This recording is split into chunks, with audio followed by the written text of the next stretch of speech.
नरेश शर्मा साहब पूछ रहे हैं इन्वायरो इंफ्रा 233 के दाम पे खरीदारी कर रखी है, क्या ये 350 तक जाएगा?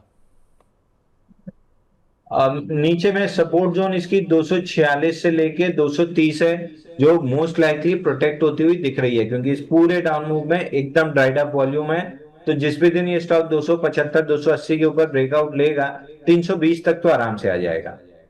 300। आप फिलहाल तो बने रहिए, नंबर्स के ऊपर नजर रखिएगा, जैसे जैसे नंबर्स अकॉर्डिंगली प्ले करेंगे उसके हिसाब से एक स्टॉक सर में आपकी प्ले करें। पुरानी मोहब्बत चली, हाँ जैन साहब। एक पुरानी मोहब्बत चली। हाँ बताइए ना। ईआईडी ईआईडी पैरी हाँ एक हाँ। हजार रुपए में आपने डिस्कस किया था, 1000 रुपए में, वहां से 1200 आके फिर कंसोलिडेट करके आज फ्रेश ब्रेकआउट दे रहा है। जैन साहब, ये शुगर का इकलौता ऐसा शेयर है जो चीनी से बिल्कुल अलग चलता है। अगर सेक्टर उल्टा जाएगा तो ये सीधा जाएगा, सेक्टर सीधा जाएगा तो ये उल्टा जाएगा। लेकिन बहुत अच्छा इस समय आपने पिक किया इसको, डे हाई के आसपास ईआईडी पहुंचता हुआ दिखाई पड़ रहा है। ईआईडी पैरी एक बढ़िया तेजी यहाँ पर देखने को मिली, 1235 के आसपास पहुंच भी गया है। जैन साहब चलो, अच्छा शुगर की बात हुई है तो बजाज हिंदुस्तान मुमताज अंसारी साहब के पास है, क्या किया जाए इसमें? बजाज हिंद, ये अगेन सर 2680 के ऊपर ब्रेकआउट दिया था, 10% का मूव मिला था। हमने उस समय ब्रेकआउट प्ले भी किया था। उसके बाद हमारी एक्सपेक्टेशन थी कि 2680 रोक के ये वापस से अप मूव देगा, बट इसने ब्रेकडाउन दे दिया। ब्रेकडाउन देके लॉन्ग लिक्विडेशन का पहला टारगेट 22 रुपए 40 पैसा था, जो कंप्लीट हो चुका है। तो अब यहाँ से लॉजिकली, चूंकि ईआईडी पैरी लीडर चल रहा है, तो इन सब स्टॉक्स में बाउंस बैक बनना चाहिए। तो करीब करीब 25 25.5 तक का बाउंस बैक आते हुए दिख रहा है। बट दैट बीइंग सेड, मैं, अगर मेरे को खरीदना भी होगा ना, तो मैं वेल्थ क्रिएटर ईआईडी पैरी ही हमेशा चूज करूंगा। बजाज हिंदुस्तान में अभी नहीं सिलेक्ट करूंगा। ओके। एक सवाल आफ्ताब जी का आया है, इन्होंने सूर्या रोशनी ले रखा है 346 रुपए के दाम पे, और आईजीएल ले रखा है 225 रुपए के दाम पे, क्या करें इन दोनों में? सर, अगर शॉर्ट टर्म ट्रेडर हैं या लॉन्ग टर्म ट्रेडर हैं, आईजीएल से आप निकल के गेल में चले जाइए। आईजीएल का चलना बहुत मुश्किल है, जिससे आपका स्ट्रक्चर ब्रेकडाउन है। मेरे को लग रहा है पुल बैक भी कंप्लीट हो चुका है, और अब ये बहुत खींचा तो 230 और 170 इस रेंज में कम से कम 3 4 साल काट सकता है, जिससे आपका स्ट्रक्चर ब्रेकडाउन है। सामने गेल में अगर 3 साल का समय दे देंगे, तो वहां पे बहुत अच्छा पैसा कमा लेंगे। तो आईजीएल से तो एग्जिट कर लेना चाहिए, चाहे आप शॉर्ट टर्म ट्रेडर हो चाहे लॉन्ग टर्म ट्रेडर हो। दूसरा, ओके। सूर्य रोशनी करेक्शन कंप्लीट करके वापस से ठीक ठाक बाइंग फोर्स दिया है, और अब बॉक्स बना रहा है। बॉक्स का ब्रेकआउट अगर बनता है 355 के ऊपर, तो I would be a buyer for 425। But जब तक 355 के नीचे है, ये इसी रेंज में कंसोलिडेट करेगा, 280 355 इस रेंज में। तो आपको एक राय दी गई है सूर्या रोशनी के संदर्भ में। इसके अलावा दो तीन नामों में एक रैलिस इंडिया के ऊपर सवाल आया है, अलकेश मकवाना साहब का। ये एंट्री करने की इच्छा रख रहे हैं, करें क्या इसमें एंट्री? सर, मैं स्टॉक का नाम मिस कर गया। रैलिस इंडिया। रैलिस रैलिस में 2 बार हमने ब्रेकआउट प्ले करके 7-7% ले लिया है। मतलब साल भर की एफडी का रिटर्न 3 3 दिन में हम लोग निकाल चुके हैं 2 बार, और उसके बाद से स्टॉक कंसोलिडेट कर रहा है। जो रिजल्ट आया था, रिजल्ट के बाद वाली कैंडल का हाई जो बना था 385 रुपए 75 पैसा, ये बड़ा रेजिस्टेंस बना हुआ है। तो इस स्टॉक को, और पिछले 7 दिन से ये वहीं वहीं जाके बार बार अटक रहा है। अगर आपको लेना है तो 386 का ब्रेकआउट आने दीजिए, उसके बाद लीजिएगा, तो आपको 425 मिल जाएगा। लेकिन अगर 386 के ऊपर ब्रेकआउट फेल किया, तो वर्टिकल डाउन मूव भी आ जाएगा। तो 386 के ब्रेकआउट को कंफर्म होने दीजिएगा, उसके बाद अगर लेंगे तो 425 रुपए मिल सकता है। पैटर्न अच्छा डेवलप हो रहा है। ओके। पुनीत शर्मा साहब का सवाल है जेएसडब्ल्यू इंफ्रा को लेकर। उन्होंने पूछा कि इसकी इंट्राडे रेंज थोड़ी टाइट दिखाई पड़ रही है, आप भी कुछ ऐसा देख रहे हो क्या? सर, इंट्राडे के लिए जेएसडब्ल्यू इंफ्रा ना कभी था ना कभी है, और जिस आपका उसका बीटा है, मेरे को लग नहीं रहा कभी, बहुत कभी आगे बढ़ के बीटा उसका बढ़ गया तो अलग बात है। But this is not a stock to play intraday, क्योंकि ये लो बीटा काउंटर है। 50% का मूव दिया है, उसके बाद से अप्रैल से लेके अभी आज अगस्त आ गया है, ये कंसोलिडेशन मोड में है। आपको अगर ट्रेडर है तो ये आपकी वॉच लिस्ट में नहीं होना चाहिए। अगर आप इन्वेस्टर हैं, तो अगर ये पहले रेंज के बॉटम 276 पे मिला तो बाई कीजिए, या फिर रेंज का ब्रेकआउट दे 328 का तो बाई कीजिए। दोनों केस में आपको टारगेट ऑल टाइम हाई के ऊपर का मिलेगा।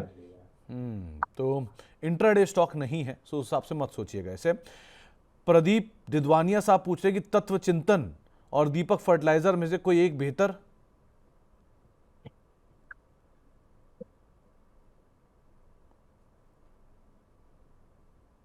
दीपक फर्टिलाइजर में सर स्टॉक, दीपक फर्टिलाइजर का चार्ट ठीक है, लेकिन ब्रेकआउट के बाद मोमेंट 118 दिन का कपनाइल पैटर्न ब्रेकआउट आया था 1450 पे, वहां से 1750 1730 तक गया था, 1750 तक गया था, और उसके बाद से करेक्टिव मोड में है। तो दीपक फर्टिलाइजर अभी जब तक ये करेक्शन कंप्लीट नहीं होता है, मैं बायर नहीं हूं। वहीं पे तत्व चिंतन का रिजल्ट आया था, रिजल्ट के अगले दिन फ्राइडे 25 जुलाई को ये गैप अप खुला था और बड़ी कैंडल बनी थी, जिसका हाई 1218.50 है और लो 1056.85 है। पिछले 3 6 8 7वां दिन है उसी के अंदर चलते हुए। तो तत्व चिंतन मेरे को ज्यादा अच्छा लग रहा है। या तो ये नीचे 1050 के पास कोई बुलिश रिजेक्शन बने तो बाई बनेगा, या फिर ये रेंज का ब्रेकआउट दे 1220 के ऊपर तो बाइंग बनेगा। दोनों केस में बाइंग बनेगा, ऊपर में 1500 तक के टारगेट आ सकते हैं। बट लेवल्स बहुत ध्यान से नोट कीजिए कि बताया क्या जा रहा है। या तो नीचे रिजेक्शन मिले रेंज पे तो बाई करना है, या ब्रेकआउट मिले तो बाई करना है। ये दोनों चीज नहीं हो रही तो बिल्कुल बाई नहीं करना है। ओके, जॉर्डियक एनर्जी अनिल लोहान साहब के पास है 450 रुपए के दाम पर, शॉर्ट टर्म में वॉल्यूम थोड़ा लो रहता है, क्या किया जाए इसमें? तो जोडियाक एनर्जी में 7 दिन में 75% चला था स्टॉक, उसके बाद से करेक्ट करके 50% रिट्रेसमेंट 438 पे कंप्लीट हो चुका है। तो यहाँ से ये बेस बना रहा है, ये ऑलरेडी बेस 20 मई से बनता हुआ आ रहा है, अभी 2 3 महीने और बनेगा। तो अभी बहुत जल्दी इसमें कोई अपमूव नहीं आएगी, बट 75% का बाइंग फोर्स था, तो कंसोलिडेशन को मैं बुलिश कंसोलिडेशन मान रहा हूँ। अगर ब्रेकआउट अभी इस जंक्चर पे ब्रेकआउट पॉइंट है 490 पे, 490 निकला तो अपमूव कंटिन्यू होगी, बट आई एम श्योर 2 3 महीने और ये बेस बना के ये जो 490 का ब्रेकआउट पॉइंट है इसको नीचे लाएगा। जब वो नीचे आ जाएगा, बेस कंप्लीट हो जाएगा, तब बाइंग की हमारी इंटरेस्ट आएगी। अभी 2 3 महीने कंसोलिडेट करते दिख रहा है। ओके, इसके अलावा एक सवाल आया है पवन जैन साहब का, ये टीसीएस में एंट्री करने की बात कर रहे हैं, क्या करनी चाहिए इन्हें भी? सर अगर आप एक्सट्रीम लॉन्ग टर्म इन्वेस्टर हैं, 2 3 साल 4 साल वाले, तो कर लीजिए, नहीं तो आप आईटी को इस समय छोड़ दीजिए। आईटी में कोई ट्रेडिंग अपॉर्चुनिटीज बिल्कुल भी नहीं दिख रही हैं। तो ट्रेडिंग अपॉर्चुनिटी तो नहीं है, अगर हाँ एक्सट्रीम लॉन्ग टर्म वाले इन्वेस्टर हैं तो एक बार को आप एंटर कर सकते हैं। अनंत राज बावा दित्ता साहब के पास है 530 रुपए के दाम पर, क्या करना चाहिए इसमें? सर जिस आपका पैटर्न है एक बार होल्ड कर सकते हैं, 648 रुपए जाते हुए दिख रहा है। बट अगर ये 530 520 की जोन तोड़ता है तो मैं अपनी वॉच लिस्ट से बाहर कर दूंगा। हमारी एक्टिव वॉच लिस्ट में है ये स्टॉक। और सिद्धार्थ नाथ साहब पूछ रहे हैं कि नेटवेब 2276 में ले रखा है, शॉर्ट और लॉन्ग टर्म टारगेट्स क्या होने चाहिए इसके? नेटवर्क तो मैंने कितनी बार बोला था परसों के सेशन में मंडे को कि 2379 का टारगेट है, 2340 आ गया है, स्टॉक में प्रॉफिट बुक करके निकलिए। 2 दिन में आपको 1 साल की एफडी का पैसा मिल रहा है, इसको बेचिए, बुक कीजिए, निकलिए। 2084 का लिया है, 2340 आ गया है। आप लोग 1 1 साल की एफडी का पैसा 3 3 दिन में मिल रहा है, और अगर आप लोग बुक नहीं कर रहे हैं तो आप पता नहीं क्या कर रहे हैं, आप ट्रेडिंग तो नहीं कर रहे हैं। तो निकलिए स्टॉक से, इसका मूव खत्म हो चुका है। अगर ये गलती से भी 2080 तोड़ दिया तो एकदम वर्टिकल डाउन मूव भी आ जाएगा। निकलिए स्टॉक से, खत्म हो गया इसका जो ट्रेडिंग एक्टिविटी, जो पैटर्न बना था वो निकल चुका, खत्म हो गया। अच्छा, वो एक और नाम याद आया अभी अभी। सवाल है निशान सारंग साहब का नेटवर्क 18 को लेकर, 60 रुपए के दाम पे खरीदारी है, होल्ड करें या निकल जाएं?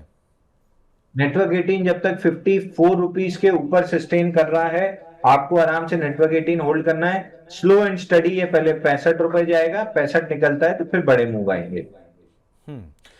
अच्छा, बजिंग स्टॉक पे जाऊं उससे पहले जैन साहब, रिलायंस पावर अपर सर्किट कोई बदलाव? सर वही है, मैं एडीएजी में बिल्कुल भी नहीं प्ले करता हूं, लेकिन आपने जो सवाल पूछा था कॉन्ट्रा बेट का, 52 52.5 तक कॉन्ट्रा बेट के लिए आप चाहें तो प्ले कर सकते हैं। मैं बिल्कुल भी बाई करने की सलाह एडीएजी पैक में नहीं देता हूं। और जी एंटरटेनमेंट को लेकर कोई राय? जी एंटरटेनमेंट ठीक लग रहा है, सॉरी, जी एंटरटेनमेंट 123 तोड़ने के बाद खराब हुआ है ऑन द डाउन साइड। अगला टारगेट 104 रुपए का है।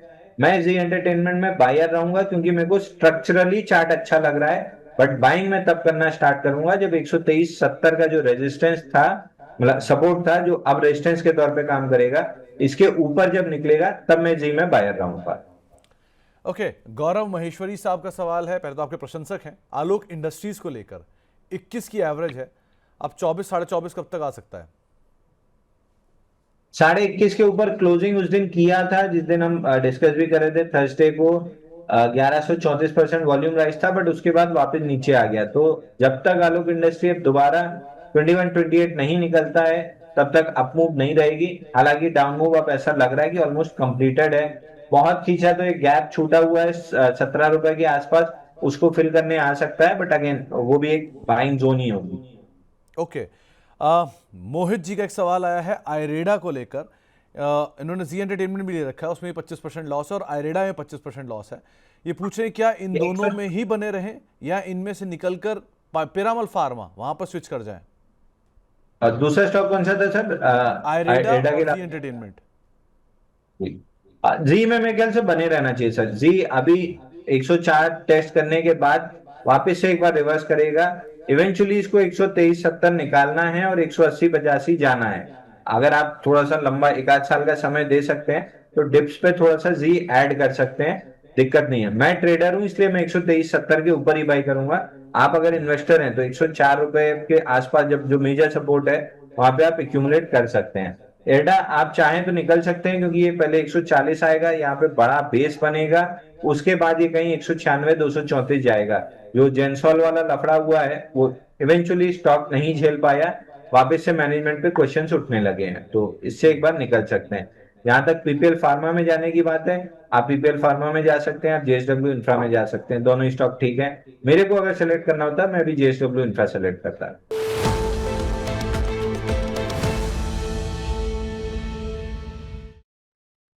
क्या चुना आज आपने? और सर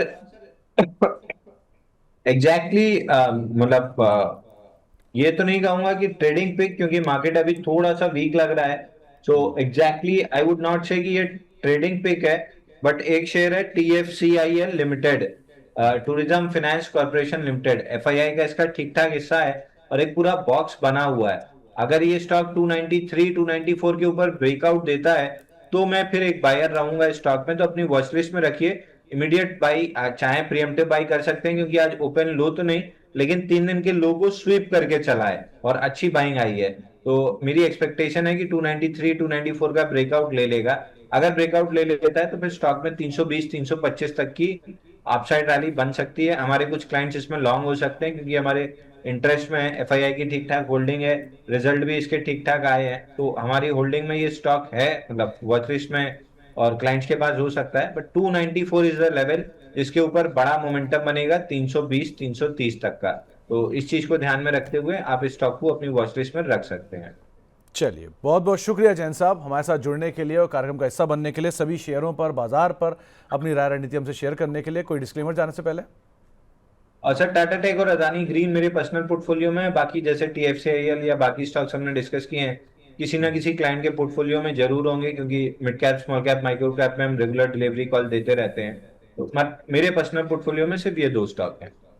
चलिए, बहुत बहुत शुक्रिया जैन साहब हमारे साथ मौजूद रहने के लिए और सभी शेयरों पर हमसे बातचीत करने के लिए, कार्यक्रम का हिस्सा बनने के लिए।